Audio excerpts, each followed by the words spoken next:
Laut itu bisa kerjanya bisa keluar negeri loh, bebas dia karena ijazahnya, sertifikatnya itu standar internasional, cuma gajinya tradisional, bro.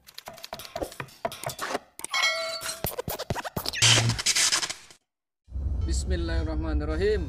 Assalamualaikum warahmatullahi wabarakatuh. Alhamdulillah, kembali lagi bro bersama saya bro Jadi Somplak. Ya Somplak bro, saya kadang somplak orangnya, kadang ya normal, ya kayak gitulah, dimaklumin aja. Namanya juga Somplak ya kan, tapi itu nama panggilan aja lah, Somplak gitu aja, biarin aja lah bro. Kali ini saya mau berbagi kisah tentang masalah dunia pelaut. Katanya sih gajinya menjanjikan ya kan, kerjanya enak. Sesuai dengan judul ya, apa iya sih gitu loh, kerja di kapal itu gajinya besar terus menggiurkan, apa iya gitu loh. Bisa jadi iya, bisa jadi enggak kalau versi saya bro, karena nggak semua juga kerja di kapal itu enak terus gajinya besar. Yang orang pikir, woi gaji di kapal tuh kayaknya besar ya, terus enak, dolar. Ada juga yang rupiah, ada juga yang mata uang lain, tergantung dia di perusahaan mana, dia mau luar negeri kah atau dalam negeri. Kalau dalam negeri ya pakainya Rp, rupiah ya kan. Kalau dolar ya berarti luar negeri ya kan, atau dolar mana, atau dolar Warakas kalau itu dolar Jakarta ya gitulah. Kalau menurut saya bro, saya kebetulan juga saya kuli ya kan, pekerja buruh pelaut. Mungkin bro juga ada yang sebagian yang nonton video saya ini ya sama profesinya sebagai pelaut. Mungkin juga sebagian juga yang nonton video saya ini ya pekerja di darat. Nggak mesti pukul rata kok pelaut itu gajinya besar, pelaut itu gajinya dolar, pelaut itu kerjanya enak. Nggak semua kok. Jadi jangan berpikirnya kerja di kapal itu enak terus bisa jalan-jalan ya kan, dipikirnya ya bisa, cuma kan nggak mesti jalan-jalan terus ya, kerja ya kan, kerja bukan jalan-jalan. Kalau kerja jalan-jalan ya kerja sambil jalan-jalan ya enggak lah, ada waktunya jalan-jalan besiar, entah di pelabuhan mana dia, mungkin di luar negeri atau dalam negeri, bisa keliling Indonesia atau bisa keliling dunia bila perlu. Jadi yang saya maksud kerja di kapal itu ada dua kemungkinan yang itu udah saya bilang, dibilang enak sama yang dibilang nggak enak. Kalau dibilang enak mungkin dia beruntung dapat kapal yang bagus, terus dapat perusahaan yang bonafit, yang gajinya layak. Di sini saya mau bicara masalah penghasilan yang menggiurkan katanya.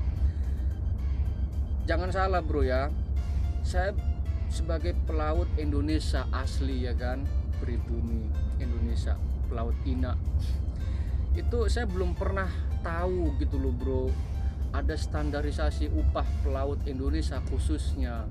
Sedangkan pekerja di darat kayak bro-bro kayak gini kan, itu ada standarisasi upahnya, UMK, UMR. Tapi kalau pelaut bro, aduh nggak ada gitu loh. Jadi perusahaan-perusahaan ini semau dia, semau mereka nih ngasih gaji nih, aduh ada yang cuma sampai 750.000 loh bro per bulan. Bayangkan di kapal takbut, kapal penarik, kapal tarik, kapal tunda, kecil gajinya.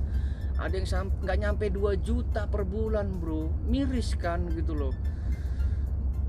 Anak istri mau kasih makan apa kalau cuma 2 juta, 3 juta aja masih berat gitu loh. Kehidupan sehari-hari kita di rumah ya kan, oke lah kalau masih bujang atau masih sendiri ikut orang tua, itu pun buat beli rokok atau beli pulsa, wah ya itulah. Jadi salahnya siapa gitu loh, kok nggak ada standar upahnya? Kan sama-sama pekerja pelaut itu, sama-sama buruh, sama kayak bro-bro yang di darat ini gitu loh. Yang kerja di darat ada standarisasi upahnya, UMK, UMR. Kalau misalkan di Jakarta sekian, saya nggak begitu hafal lah. Saya pernah baca itu juga gitu loh.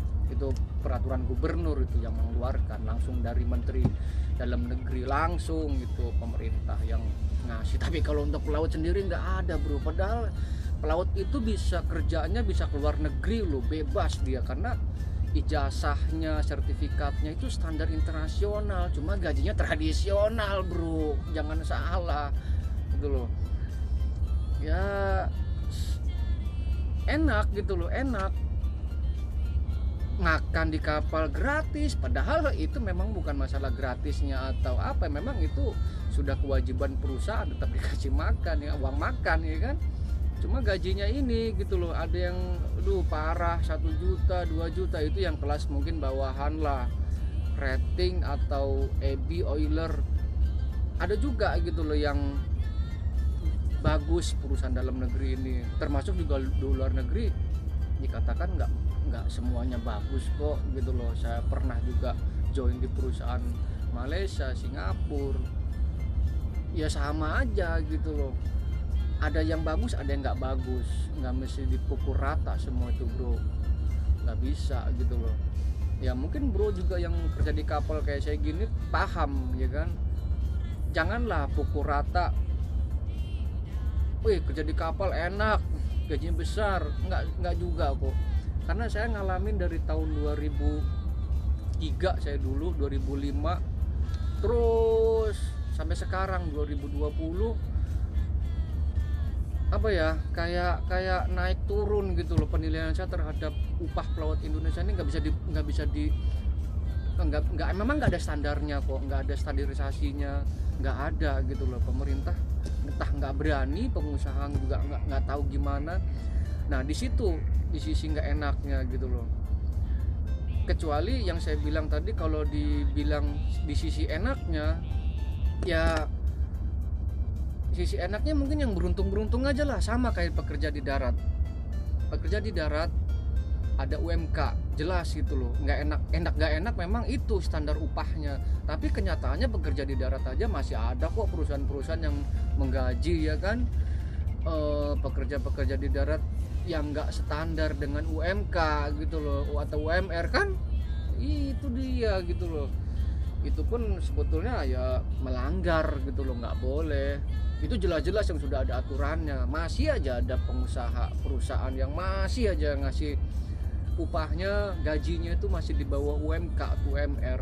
Apalagi pelaut yang kerjanya dari hari Senin ke hari Senin, dari bulan Januari ke bulan Januari, Bang Toyib ya kan. Ya kita lah Bang Toyib, tapi ya gimana lagi, mau kerja apa lagi gitu loh. Di darat udah saling sikut kita, pengangguran udah banyak, mau ngojol ya kan. Ya kalau punya motor, kalau nggak punya motor, nah itu dia gitu loh, nyewa. Ya memang penghasilannya jauh lebih besar loh, penghasilannya loh, dibanding kerja di kapal yang cuma gajinya, aduh. Saya kalau bicara masalah gaji pelaut Indonesia nih, aduh gimana ya, ya bukannya saya menjelek-jelekan, termasuk diri saya sendiri. Pada dasarnya memang nggak ada standarisasi upahnya tadi itu bro gitu loh. Nggak bisa ngomong itu besar atau kecil, nggak bisa. Berdasarkan apa gitu coba, apa kelas gitu loh. Banyak kawan-kawan pelaut sama profesi seperti saya kayak gini bilang katanya gajinya sesuai dengan pengalaman. Apa dasarnya gitu loh kalau memang itu berdasarkan pengalaman? Ya mungkin pengalaman dia bagus terus, itu yang dimaksud mungkin. Terus gajinya berdasarkan kelas gitu, iya kelasnya udah tinggi terus, dia kelas 1 gajinya gede gitu kan. Cuma yang ke bawah gitu loh, ada nggak gitu loh, apa iya gitu loh berpikir seperti itu orang-orang itu. Terus gajinya berdasarkan apa perusahaan, ada juga perusahaan yang hau-hau ya kan, yang yang semuanya sendiri ya kan, nggak bisa dipukul rata gitu loh. Nggak bisa, nggak seperti pelaut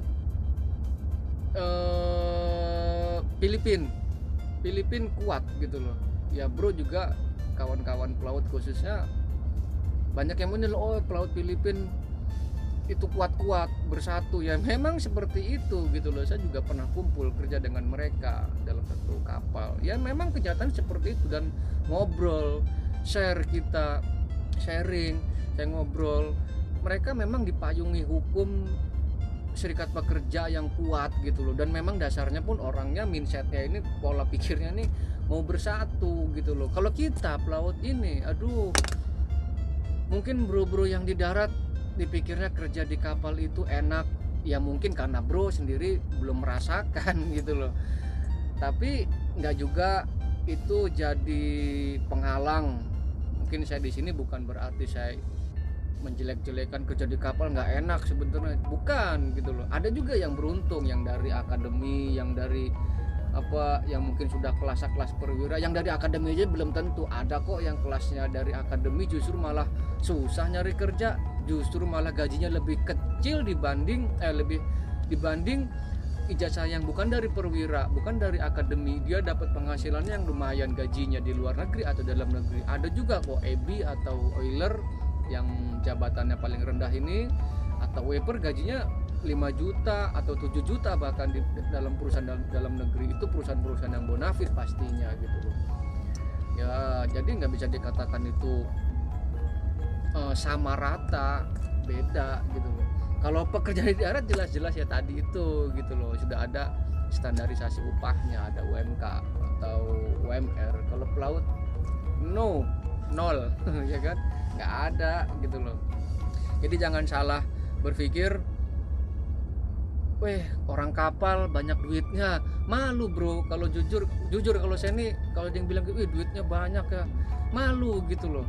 Malunya gini, bukan malu, duh iya kalau saya di posisi mungkin gajinya besar ya kan, gajinya enak mungkin di posisi yang seperti itu, tapi saya nggak melihat ke yang bawah gitu loh, melihat kepada kawan-kawan yang di bawah saya nggak mau melihat orang di atas saya gitu loh. Karena orang kalau sudah melihat di atas, orang udah posisi di atas tuh sulit untuk melihat ke bawah, pastinya dia gajinya pengen lebih besar lagi, karena dia sekolah bro, udah kelas misalkan kelas rating dia punya 5 lagi, pengen lagi, karena terus dia sulit untuk melihat ke bawah, sulit. Kalau pelaut sulit untuk melihat ke bawah, karena ya tadi butuh biaya untuk ngambil sekolah tadi itu bro. Masa iya sih, misalkan contoh gini, saya sudah pernah gaji misalkan 100 juta dalam 1 bulan, terus ada kawan nawarin ya kan, mau nggak gaji 70 juta apa 30 juta aja, ya sulit gitu loh, untuk mau tuh sulit, karena kita udah di posisi nyaman gitu loh, udah posisi enak. Kalau bisa ada yang lebih gede lagi, tapi nggak semua juga pelaut yang kayak gitu. Ada yang gajinya justru malah dari atas ke bawah, ada mungkin dilihat dulu lah perusahaan apa dulu, perusahaan mana, terus kapalnya di mana, operasinya mana, mungkin pengen deket sama keluarga gitu loh bro. Ada juga yang seperti itu, ada. Jadi nggak mesti disamaratakan gaji itu berdasarkan apa gitu, nggak bisa bro. Kalau bro yang kerja di darat ini kan jelas-jelas tahu setiap daerah ya kan, tahu setiap daerah kerjanya apa. Mungkin kalau misalkan kerja di darat buruh kasar contohnya, mungkin konstruksi atau bangunan atau apa, mungkin gajinya lebih besar. Di situ ada kok bro, kita dilindungi dalam undang-undang ketenagakerjaan 13/2003 tadi itu bro. Makanya saya di sini mengajak kawan-kawan, mau baik itu buruh darat, mau baik itu buruh di laut, pelaut khususnya ya kan. Kalau buruh di udara saya nggak tahu lah, pilot itu ya kan, mereka juga ada kok persatuannya. Nah itulah, kita bersatu bro sebagai buruh ini. Bukan saya ngajak kawan untuk provokasi, bukan. Suatu negara itu akan besar jika buruhnya bersatu, saya yakin itu. Karena negara ini kan dimakmurkan oleh pekerja bro ya kan, dari pekerja gitu ya kan siapa gitu loh kalau bukan pekerja ya kan. Nanti uangnya ya buat negara, diatur oleh negara, dan buat si rakyatnya tadi itu pekerja bro.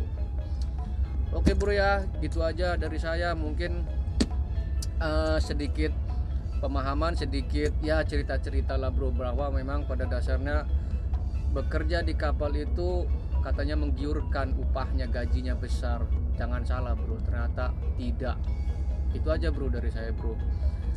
Sebelumnya terima kasih sudah nonton video saya. Jangan lupa like, subscribe, komen. Dedi Somplak bro, sayang Somplak memang, biarin aja lah ya. Baik buruknya saya adalah itu kurangnya saya bro, biar gimana pun saya masih banyak kekurangan ya. Oke lah bro ya, sampai di sini bro. Jangan lupa nanti loncengnya juga dibunyiin bro, biar nanti ada notifikasi berikutnya video-video saya yang selanjutnya. Oke bro ya, assalamualaikum warahmatullahi wabarakatuh.